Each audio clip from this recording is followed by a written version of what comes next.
Good evening, America. Welcome to the Thursday edition of Just the News, No Noise. I'm your host, John Solomon, reporting to you, as always, from Washington, D.C. and the WiredFishCoffee.com studios. Wired Fish Coffee is the official coffee of the Solomon family, also the official coffee of Just the News. And right now, you can go to WiredFishCoffee.com. That's Wired, the number 2, fishcoffee.com. Get a fantastic 20% discount on their great tasting coffees. Also, their stylish tumblers and mugs. And now they got some Christmas ornaments for the Christmas lover in your life. So go check those out today. Use the promo code JustNews. You get that 20% off. All right. Today, Just the News broke some more news about the January 6th Capitol riot, and specifically the Capitol police officer who fatally shot Ashley Babbitt. Last week, we told you about Captain Michael Byrd's lengthy disciplinary records, including 2 serious incidents involving guns that preceded the Babbitt shooting. Today, Just the News obtained scores of internal Capitol Police emails showing how top House Democrats pressured the department after Ashley Babbitt's shooting to shower Michael Byrd with favoritism and cash, including a $37,000 bonus that other officers did not get, an internet fundraiser that landed Byrd another $160,000, and even a promotion. Among those applying the pressure were staffers for then House Speaker Nancy Pelosi, then House Majority Leader Steny Hoyer, and a congressman named Tim Ryan from Ohio. You can check out all those documents over at Just the News. In a little bit, we'll be talking with Chairman Barry Loudermilk, the congressman who found all of this information. Meanwhile, Americans aren't too pleased with President Joe Biden and his decision to pardon his son Hunter. A new poll by the Neapolitan News Service and our good friend Scott Rasmussen shows by a 2-to-1 margin, voters opposed to clemency, with 62% opposed to that decision. Most Americans also said they didn't buy Joe Biden's excuse for the pardon, that his son was unfairly targeted by, the Biden DOJ. But many said they do think that Donald Trump was unfairly targeted by the Biden DOJ. You can see all those results, too, over at Just the News right now. Now's a great time to bring in my amazing co-host, Amanda Head, for other headlines. Amanda, pretty tense day on Capitol Hill. Fireworks, I would say. It starts with Acting Secret Service Director Ron Rowe's testimony. He was being asked questions by Republican Congressman Pat Fallon, and it got incredibly heated. This is a longer clip, but I'm going to play you the entire thing so that you can see the exchange, and trust me, it is totally worth it. Check it out. Is that the remembrance of September 11th? It was. Was it in New York? It was at Ground Zero. Okay. Who is usually at an event like this closest to the President of the United States, security-wise? The SAC of the detail. Special agent in charge of the detail. Were you the special agent in charge of the detail that day? Actually, let me address this. That is the day where we remember the more than 3,000 people that have died on 9/11. I actually responded to Ground Zero. I was there going through the ashes of the World Trade Center. Mm-hmm. I was there at Fresh Kills. I'm not asking you that. I'm asking you, Congressman. Were you the special agent in charge? To show respect you were not. For a Secret Service member that died on 9/11. That you're trying to be. Do not invoke 9/11 for political purposes. I'm not. I'm invoking this. You are, sir. Gentlemen, and you are out of line. I would like to ask him a question. Please. You are out of line, Congressman. Don't try to bully me. I am an elected member of Congress, and I'm asking you a serious question, and you are playing politics. I am a public servant who has served this nation, and you won't answer the question. On our day, on our country's darkest day. Committee will come to order. Committee will come to order. I'm asking you serious questions for the American people, and they're very simple. They're not trick questions. Were you the special agent in charge that day? No, I wasn't. I was there representing the United States Secret Service, sir. Mr. Fallon, your time's expired. Did not affect protective operations. You know why you were there? Because you wanted to be visible, because you were auditioning for this job. I was there to pay respect for a fallen member of this agency. You endangered President Biden's life, Vice President Harris's life, because you put those agents out of position. Mr. Chairman. You have a radio with you? Mr. Fallon, your time has expired. I did, sir, and you are out of line.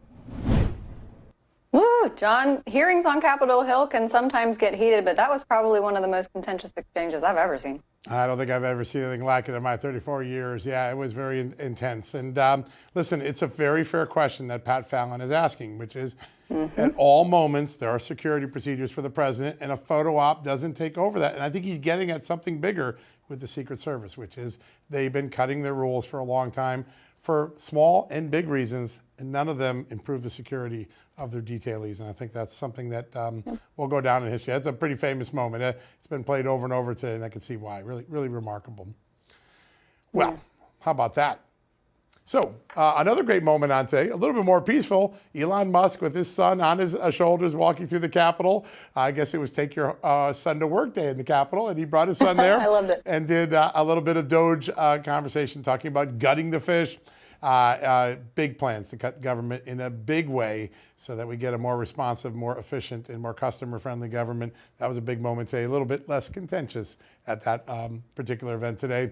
Earlier today, Amanda, I had a great chance to talk to Congressman Tom Tiffany, who was attending that briefing with Elon Musk. He's been a big champion of gutting government for a long time, has some big ideas. We had a chance to talk to him. I thought we'd play that right now.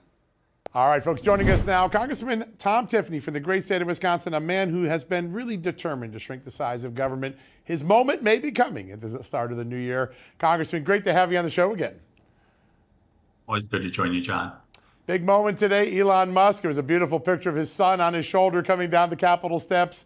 But Ramaswamy, Musk, they're meeting with lawmakers. Very important moment. There's some real serious discussion about how to shrink this government quickly, right? Yeah, no doubt about it. I'm really hopeful that Doge may be that impetus to get control of spending, because we certainly haven't shown the will in Congress to be able to get it done. I'm hoping this could be the thing that gives it a boost. And especially, I think from the PR side, John, they could be really helpful in identifying the enormous waste that goes on with federal taxpayer dollars. Yeah, it seems like a once-in-a-generation opportunity to make a course correction of epic proportions. There is always the process in Washington, and that usually is the thing that gets in the way. What's interesting about having two CEOs like Ramaswamy and Musk is they're ROI-driven. They're not so worried about the process. They're worried about the bottom line. How much do you think that changes the conversation in a city that normally obsesses over process? Yeah, I think it's really good. I mean, as I just said, it's probably going to take an outside impetus, John, an outside force to be able to move on this, because we've seen over the last couple, I mean, we haven't passed a legitimate budget out here in Washington, D.C. in well over a decade. So it's going to take an external factor. I'm hoping this is it that will help us be able to get control of spending. And the greatest thing they can do is the public relations stuff. I hope they tour the country. I hope they use X. I hope they use every means in their arsenal in terms of public relations to expose this terrible, wasteful spending that's going on, because they're going to be able to identify things big and small, and perhaps even force lawmakers to defend some of the ridiculousness that's going on there. I think that's the best thing. It's sunshine, right? Yeah. And that's always been the best antiseptic to problems in Washington, is when you get that sunlight onto something. It's going to be fascinating to see. There's a little business that has to get taken care of before the new Congress takes over. A temporary spending bill of some sort has to keep the government running. What do you expect there? It doesn't seem like there'll be a lot of fights. They're like, just get rid of it and then start the real work on January 3rd. Is that a good read of where a lot of Republicans' minds are right now? Yeah, unfortunately, I'm not optimistic about this process. I mean, if it were coming from me, we pass a CR, so you basically have triage as we head into the next administration, stop the bleeding, and then let the next administration really craft a budget and fiscal priorities that reflect the election on November 5th of what the American people really want to see. And so, for me, I think if we just did a CR to kick it off for a while, no additional spending, anything like that, I'd be perfectly fine with that, and let the next administration, the next Congress make these decisions. Yeah. Your colleagues are more united. I think have a greater sense of wanting to move quickly than I've seen in a long time. There's just that sense of that there's a sand clock of opportunity ticking. Is there just a different feel to the caucus now than maybe 2 years ago when you were coming into power?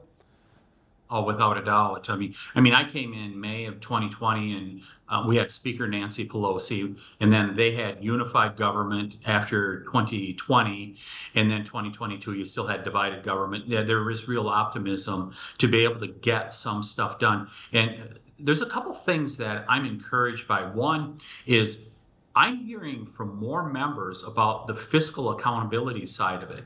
That's a good thing that they're actually talking about that. And man, this may be a once-in-a-generation opportunity, as you mentioned, to be able to actually do something about this overspending that's going on in Washington, D.C., and start to get responsible. And by the way, it doesn't have to be just the discretionary spending. We can get at some of the mandatory spending also. I mean, like food stamps, some of those things, that's mandatory spending.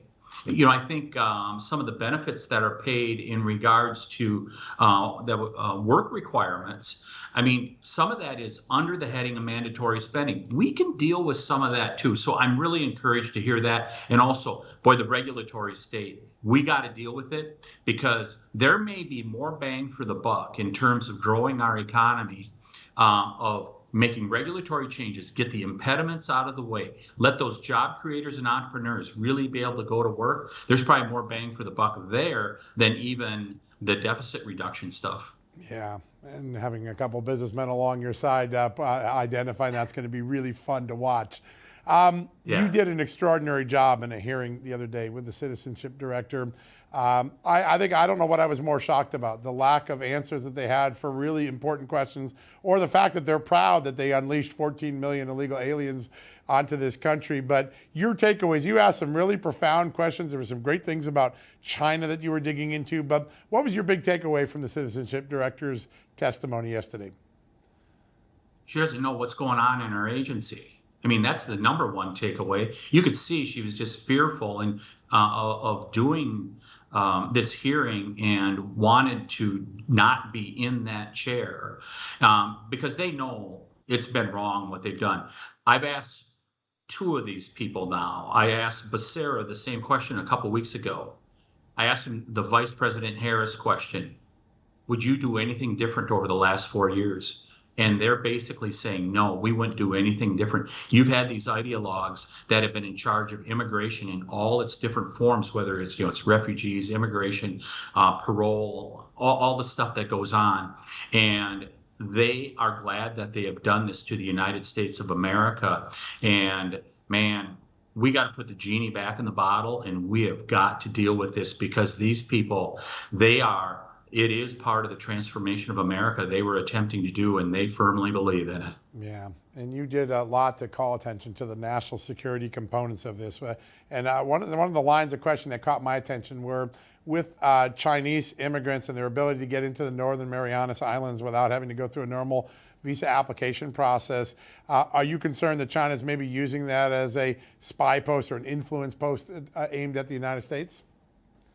Yeah, that's right. So I think the law was created in 2009 where Chinese, that including if they have communist ties, that they can just come to the Northern Mariana Islands, and many Chinese have been using it. They've been doing that without a visa, and they've been coming in and having children there, and we call it birth tourism. There are more children being born to Chinese nationals than there is to native people of the Marianas. And that tells you everything you need to know, that they want their kids to be able to have this American citizenship. I think the director didn't even know what the heck is going on there, but it's one of those little loopholes that could become something far bigger in the future. And it certainly has national security implications with Communist China involved.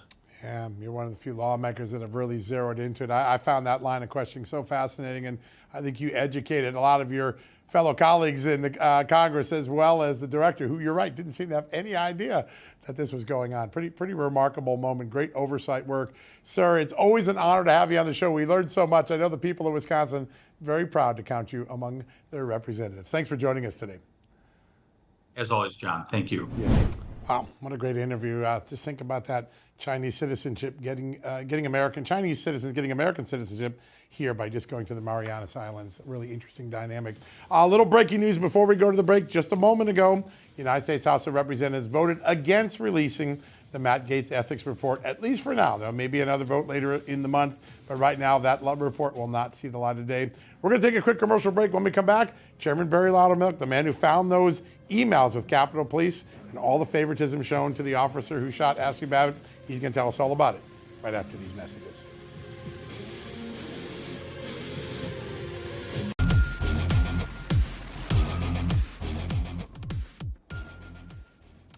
Welcome back, America. If you're sitting here now thinking, I know so much more about January 6th, and it's so different than when I was originally told, our next guest is probably the reason you feel that way. He's the chairman of the House Administration's Oversight Subcommittee and the man who relentlessly pursued facts and truth, not fake narratives, so we can learn more about that January 6th tragedy. Joining us right now, Congressman Barry Loudermilk from the great state of Georgia. Sir, great to have you on the show.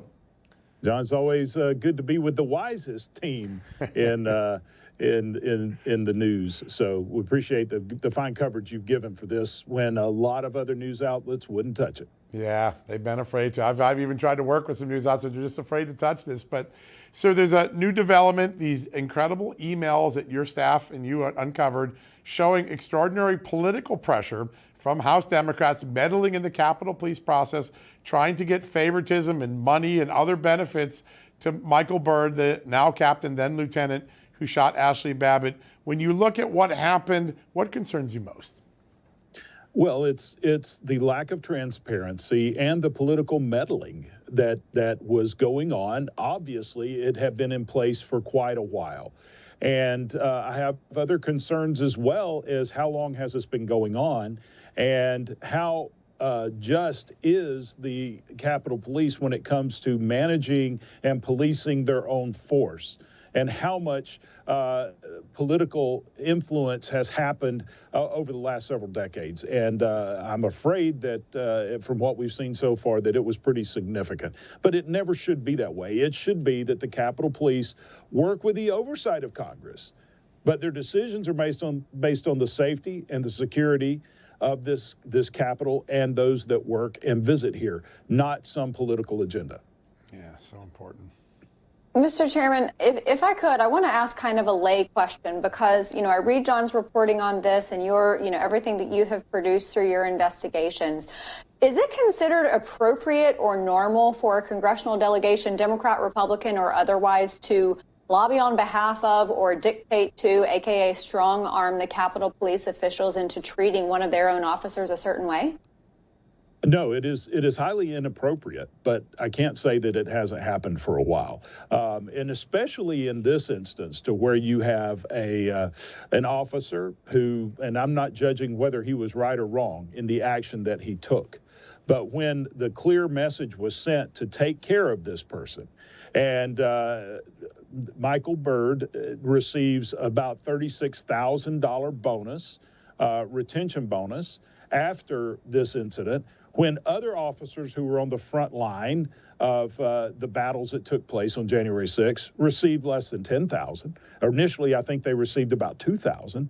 And then all the other benefits that he received at the direction of Democrat leadership have the entire police force scratching their heads. And it isn't that that he was just being protected because of what he did that day.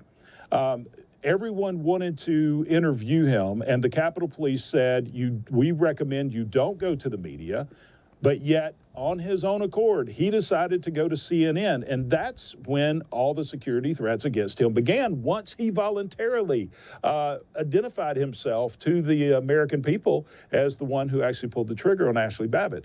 And so then it required additional security, but he just kept it going and kept going and kept going, even to the point where the new chief came in and said, look, you've got to come back to work. You know, he's getting special security details. He's living at Andrews Air Force Base, not even living in his home. He's asking for weapons to protect himself. I mean, it was the special treatment that he received was way far and above those of the officers who defended the Capitol against some of the violent protesters.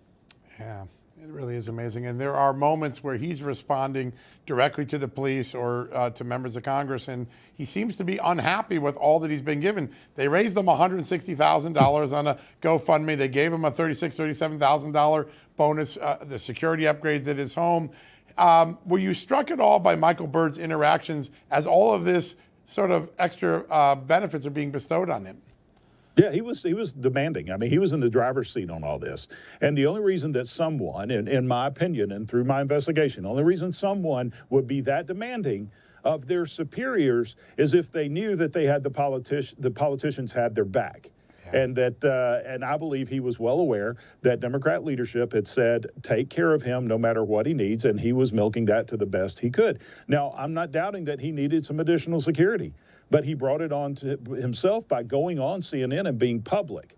But then to demand even money from the Memorial Fund, which was set aside to assist officers who their families who are injured or killed in the line of duty. He was wanting money out of the Memorial Fund, and then he's even said he'll go to members of Congress to get funds. It was highly irregular and inappropriate, unethical, the actions that he took following this, again, which he brought on to himself.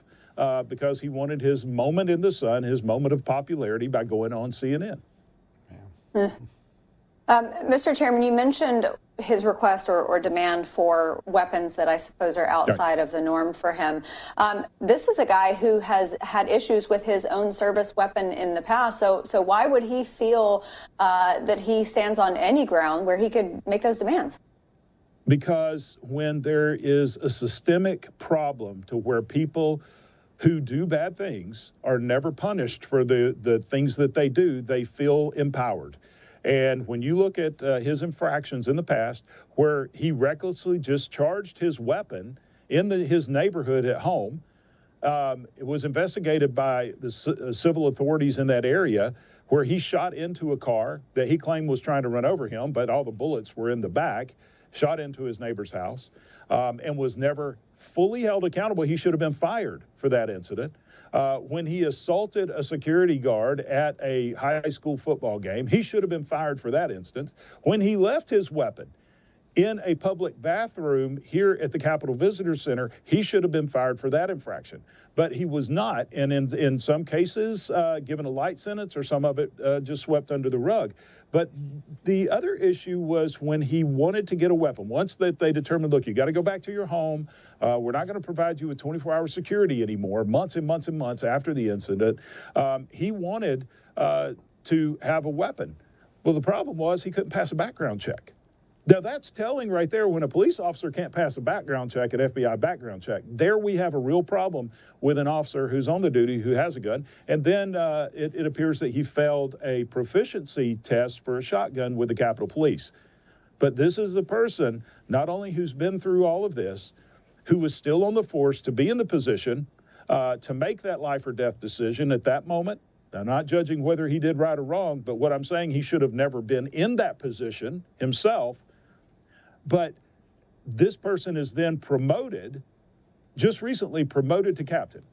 This is a problem that we have within senior management and leadership within Capitol Police that needs to be addressed. Sir, there are a couple of layers of this. There's the current leadership, the chief, the assistant chiefs that are involved in this, and then there's that Capitol Police Board, which is a unique entity that hovers over this department and sometimes injects politics. Most other departments don't have that sort of entity. Are you making some recommendations on how maybe to change that structure? I believe we need a select committee that is focused on the security of the United States Capitol. You know, we've done a lot with our January 6th investigation and have done more than anyone ever thought that we would do to get to the truth. A lot of what we've uncovered still has a lot of investigation to go, but I'm confident with a new Department of Justice, we can hand over the evidence we have and that they will thoroughly investigate it. But there's one thing that we've uncovered that no one else can fix except for the United States Congress, and that's the issues we have internally. You have the architect of the Capitol, you have the Capitol Police, you have both sergeant-at-arms that collectively are responsible for security of this Capitol. I believe we need a select committee that is dedicated to looking into all of those to find how politicized each of those organizations are. And even the Capitol Police Inspector General, I want to know how independent that Inspector General is, or is he taking his marching orders from the Capitol Police Board or from the Capitol Police itself?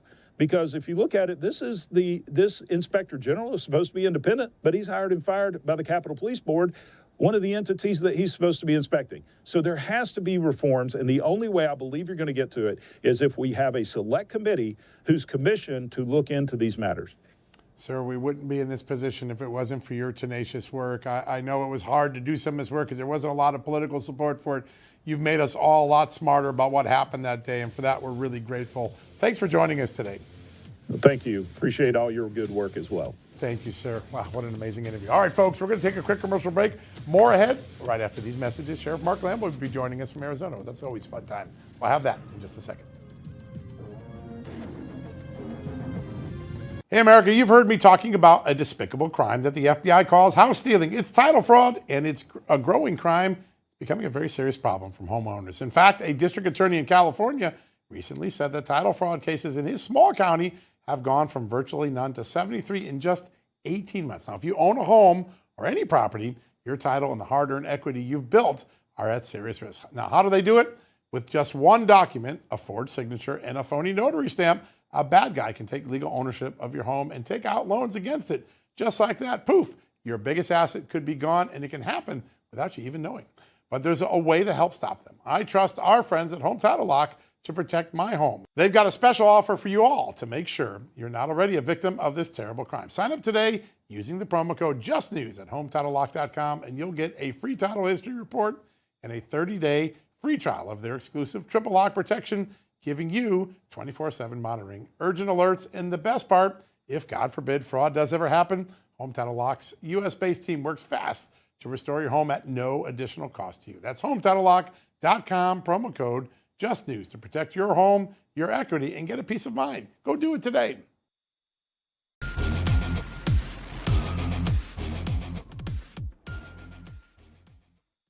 Welcome back to Just the News, No Noise. On January 20th, 2025, just a little over a month and a half from now, President Trump is going to start trying to fix the mess that the Biden-Harris administration has left him at the border. But in order to do that, he's going to need help, including from local politicians and law enforcement at the border. So joining us now to discuss what that help entails is the Sheriff of Pinal County, Arizona, Sheriff Mark Lamb. Sheriff, good to have you on tonight. Thanks so much for being here. Thank you, Amanda. Thank you, John. It's always good to be on with you.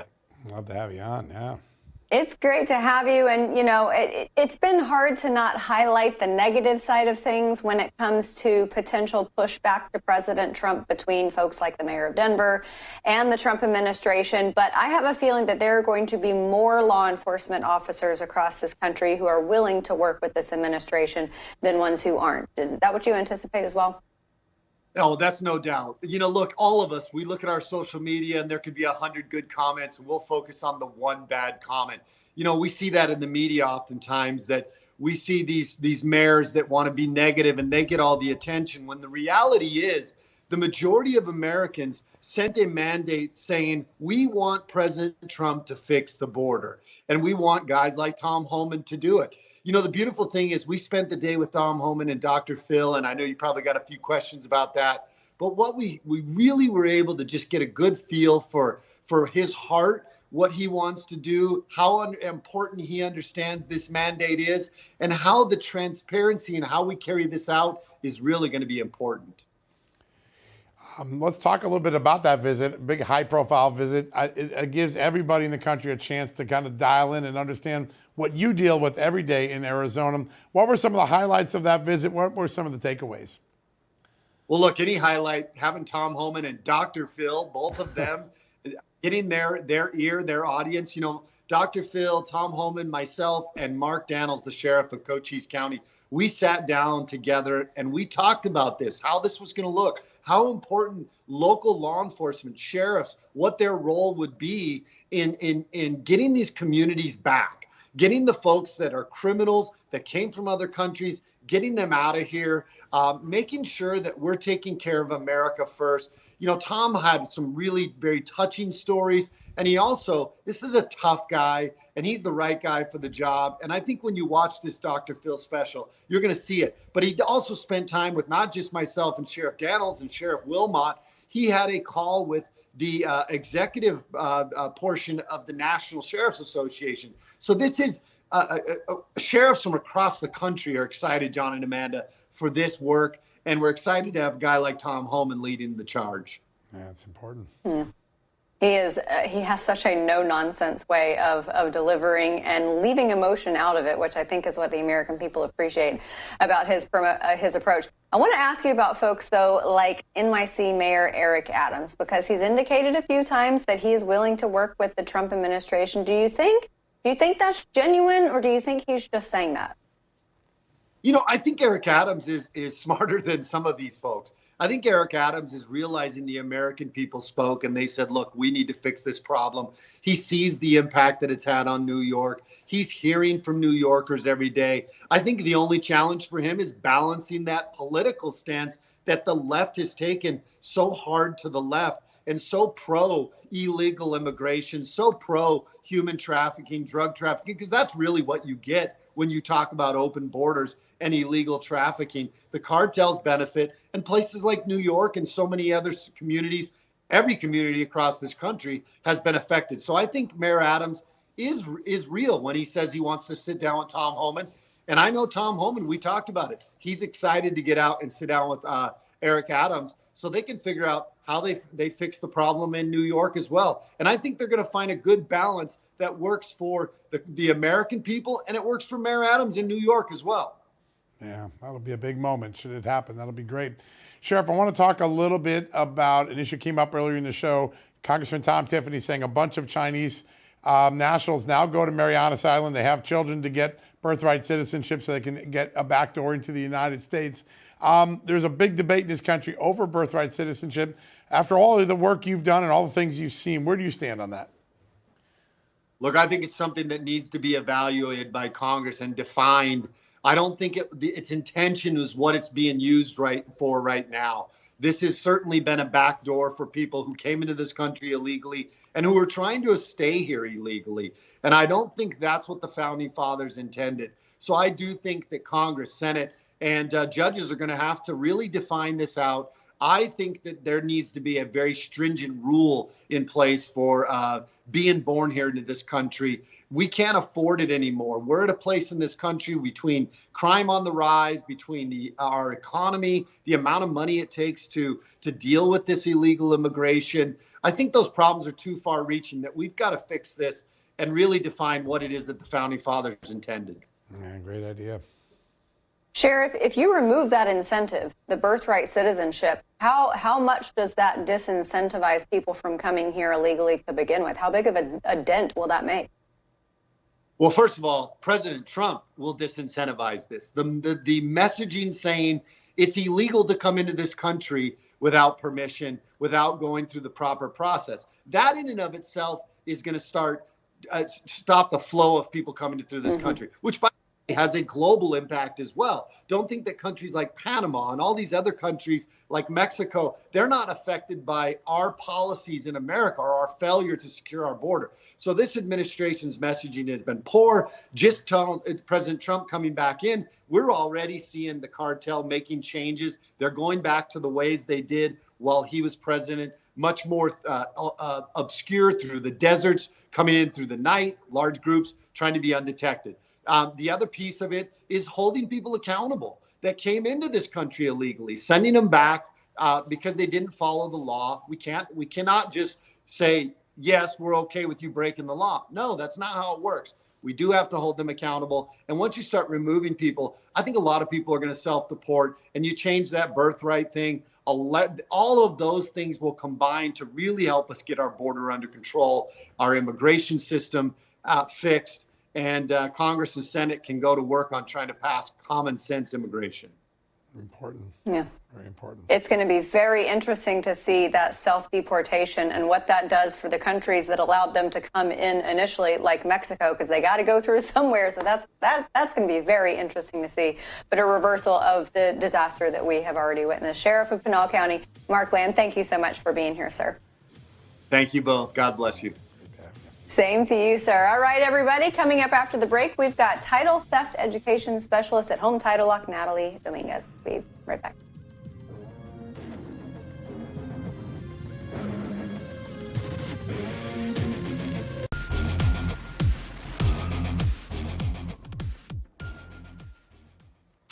Welcome back, America. We've talked a lot over the last year, trying to educate everybody about the danger of home title theft, where a cybercrime steals your home. Tonight, I want to focus on something when you do let it go, and it happens, it is not a fun process to unwind. Joining us right now, a title theft education specialist at Home Title Lock, our good friend, Natalie Dominguez. Natalie, welcome back. Hi, John. Thanks for having me on today. Hi, Amanda. good to have you on. I think our audience now understands what this crime is. I don't think they've had enough education about what happens when someone gets scammed and all of a sudden they have to unwind the loan that's against their name, the equity that's been gone, and get their house back that they're living in. Can you give us some anecdotes or some stories about just how hard it is once it happens? Yeah, absolutely. We've actually got a couple of really good stories over the last couple of weeks. We've received multiple reports coming out of Ohio where Cleveland police have told investigators that they've received more than a dozen reports of title fraud cases just in the recent months. And these are obviously just the ones that are being reported, not the ones that are going unseen. So I wanted to touch on two of them today to kind of highlight the importance of monitoring your title.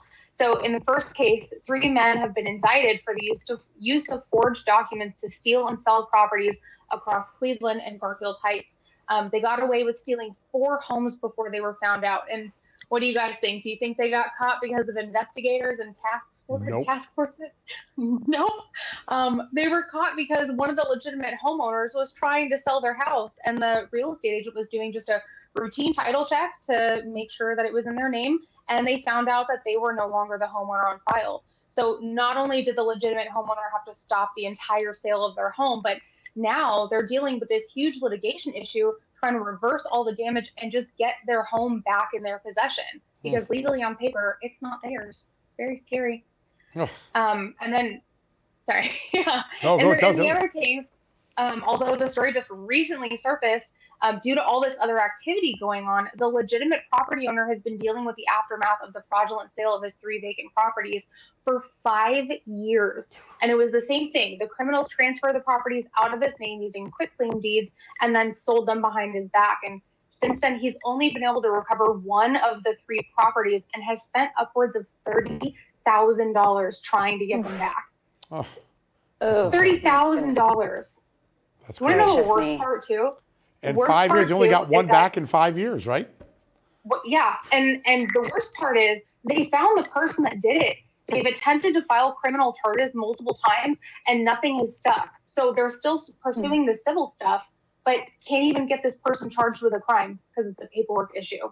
Wow. Horrible. Oh my gosh. Awful. And I think in that first story about receiving that phone call from your realtor that the home is not in your name. I mean, what a horrible, horrible situation. I want to get some clarity on something because from what I understand, when scammers try to file fraudulent documents with the county, there's not anything that the county can do. They can't notify you. They don't even know to notify you. There's no stopgap measure unless you have something like your product.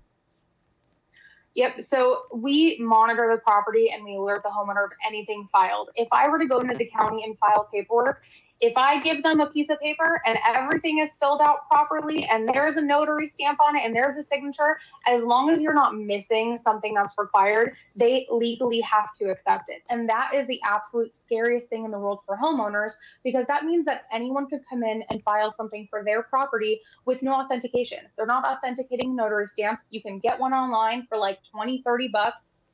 And the property owners are just left with a mess because they're going to go to the county and the county's going to say, you have to now hire a lawyer and figure it out in court. Can't do anything to help you. Yeah, that's not a pleasant conversation to have to be part of. All right, so walk us through what happens when we reach out to your great company and you get us started. The first thing you do, you're going to check, make sure nothing's happened already, right? Yep. So the benefit of our services is not only do you get 24/7 monitoring, alerts, urgent alerts, you get to see anything that's filed against your property. It's not linked to you. It's linked to the property. So things like identity theft protection, monitoring, and stuff like that does not help you in this case. But what we do, and the best part of our service, in my opinion, is the restoration services. So instead of going to the county and being told there's nothing they can do for you, we're going to do everything that we can to make sure that everything gets restored for you, the homeowner. And that's the best part of our triple lock protection, in my personal opinion, because you're not alone anymore, right? Yeah. And it's at no cost to you, which is wonderful. So we actually have a special holiday offer for your audience today. 25% off a subscription of your choice. We want to make sure that, we got to deal with porch pirates during Christmas and holidays and all these different scams going on. Don't let your property title be something that you now have to monitor and pay attention to as well. Give the gift of peace of mind, right? 25% off using the code holiday25 at HomeTitleLock.com. And you can check it out for yourself. You'll get a cyber report. You can make sure that nothing is already filed against your home, and you get peace of mind for the holidays. I think it's a wonderful gift to be able to give. Yeah. Great idea. Best stocking stuff Yeah, I can think Natalie. of. Yeah, absolutely, and it doesn't take up any room. Natalie, I know that you mentioned the story out of Cleveland, and out here in California, there's a little county where this crime has increased 70-fold. Are there regions of the country where this happens more? Does it happen more to people who have more value in their homes? Are there discriminatory tactics by these criminals at all? I don't think it's discriminatory in a sense. I think what happens is there are higher targets, vacant properties. The FBI has said that vacant property fraud has gone up 500% in the last 4 years.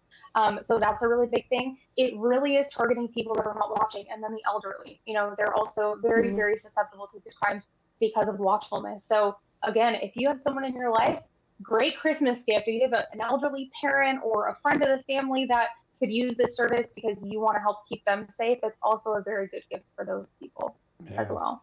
It really is. It's a gift. And like you said, peace of mind. When one of these episodes will wreck a very long part of your life. It's just amazing. One more time, remind us how we get this discount right now, because I think people will be giving it away as a great Christmas gift. Yeah, you go to HometitleLock.com. You can use the promo code HOLIDAY25. You're going to get 25% off a subscription of your choice. So if you get the annual subscription versus the monthly, you're going to get 25% off a full year. Wow. I think is a phenomenal deal. That is for protection, peace of mind, and restoration services. HometitleLock.com, promo code HOLIDAY25. All right, folks, don't forget that. That is a great gift. It's a great idea. HometitleLock.com, promo code HOLIDAY25. Natalie, every time you come on, we're a lot smarter about this. Thanks for joining us. Great to have you on today. Thanks, guys. You too. Have a great one. I appreciate you so much and all the good folks here. All right, folks, we're going to take a quick commercial break. When we come back, a lot to unwind, a very busy news day, some breaking news occurring. The Doge meeting with Elon Musk just broke up. We'll give you an update on that and so much more after these messages.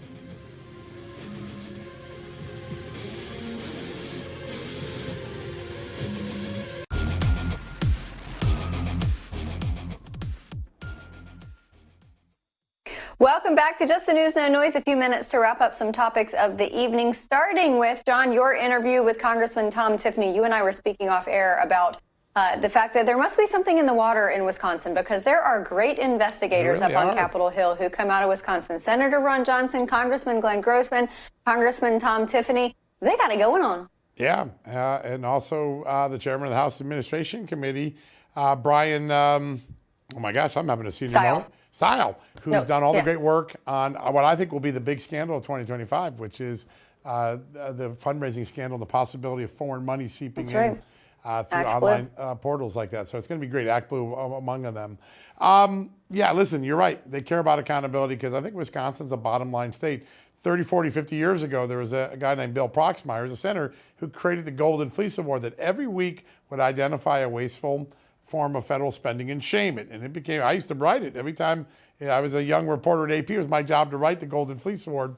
That mentality still exists in that state in a big way. And I think with the hearing today with Doge, where members of Congress got a chance to just sit and talk to Elon Musk and Vivek Ramaswamy, you got this sense now that this isn't a hypothetical thing anymore. They're getting down to business. I think Troy Nehls, who was on our show last night, said they're ready to gut the fish. They're ready to take really significant parts of the government and get rid of it because it's just unnecessary. And I think Tom Tiffany said something really important. It probably is going to take two outsiders like Musk and Ramaswamy to get the ball rolling, because Congress has always been willing to talk about it, but never willing to do it. But having two CEOs who know how to get things done could really change the dynamic. Yeah. There, by the way, there was a subliminal reference there to another great investigator who started his career in Wisconsin. What's that guy's? Oh, John Solomon. Yes. I guess I could claim some Wisconsin ties, too. It's probably too vague of a subliminal reference. Back on Doge, though, you had Doge and Doge Jr. Elon Musk brought his son on his shoulders into Capitol Hill. I love that so much. He looks a lot like him too. There was one picture that I saw that he's got like the same type, a bit of a scowl on his face, but also about 10% mischief that I think is really gonna ruffle some feathers up there on Capitol Hill. You know what was interesting is that neither Elon Musk nor Vivek Ramaswamy spoke a lot to the media before they went up to Capitol Hill. Yep. And that signals to me that they are not going to be dealing with the press's nonsense when it comes to draining the swamp and trying to reduce spending and regulations and do everything they can to remove the waste. But John, every time I hear someone complaining about what this could or would do, what the repercussions would be, what the results, the successes, I think to myself, who doesn't want to cut waste? This seems so common sense, and yet you find person after person on Capitol Hill who has an issue with it, and I'll tell you why. It's because the interests and the cutting are overlapping in their life. That's it. Listen, their donors want these programs, and so they just keep exploding them. The great thing about Elon Musk and Vivek Ramaswamy, they're too rich to be bought by donors, and they take a CEO's approach to this, right? CEOs don't spend months briefing the media before they do it. They get the job done, then they announce it. And, in Congress, they spend months talking to the media, and then they never get the job done. So the dynamic is changing. I think that's what Tom Tiffany really seized onto today, that these guys get the work done, then brief the media. And they don't need to talk to them right now. And I think that sanctity of let's just get the job done, we'll worry about the credit and the explaining in the media later is going to be very different for a town that often navel gazes at the media and actually never really gets anything done. I'm really excited to see what happens. I'll tell you another dynamic I want to be watching. I want to get your thoughts on this. We see Senator Joni Ernst from Iowa leading the attack as a Republican against Pete Hegseth, trying to block his nomination. And I'm watching on social media, I'm beginning to watch some of the conservative groups starting to rally and say, wait a second, there are a lot of senators that were willing to give Joe Biden Lloyd Austin, but they don't want to give Donald Trump Pete Hegseth. And a lot of senators that want to gave Merrick Garland to Joe Biden, but didn't want to give Matt Gaetz or whoever. I think there's going to be an interesting pressure moment the next couple of weeks. I think Hegseth's going to stick around for a while. It's going to be a fight.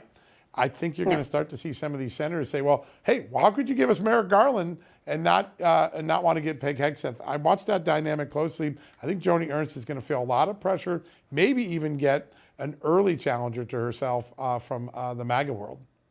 Mm-hmm. I hope she's getting the message, but 93, I believe 93 was the number of senators who confirmed Lloyd Austin. If you are a Republican in the Senate and you do not vote for someone like Pete Hegseth, someone who has served 2 decades in the Middle East, has served our country valiantly, 2 Bronze Stars, double Ivy League educated, because I know that matters to some people. But when it comes to someone who has seen war, who has seen combat, and someone who can actually relate to the people who will be affected and possibly devastated by that person's decisions, I think that he's a great pick. As far as Senator Joni Ernst, I have seen the same thing that you have. A lot of chatter out there of people saying, if she doesn't vote, if she voted to confirm Lloyd Austin, which she did, but she doesn't vote to confirm Pete Hegseth, then she's got a pretty major primary coming. Although I did see, I believe about 4 or 5 hours ago, that Senator Mike Lee thinks that both Pete Hegseth and Kash Patel are actually going to make it through. They'll be bruised and maybe bloodied, but they will make it through the confirmation process. What do you think? Yeah, listen, I think there's also a strategy here, which is Pete Hegseth's going to take all the heat shield incoming for a while, and that allows some of the other nominees to kind of maybe sail through quicker. That in and of itself is a service to President Trump. So, and he's a fighter, and his lawyer is a fighter. We have him on the show a lot, Tim Parlatore. That guy knows how to fight, and this is not a team that's going to surrender quickly. They're going to keep making the case and turning the tables on some of these Republicans that have given Joe Biden everything they want, but want to deprive Donald Trump his choice for defense secretary. I think that dynamic is going to play out. And I was thinking, who would be a real surprising challenger to Joni Ernst someday when her seat comes up again?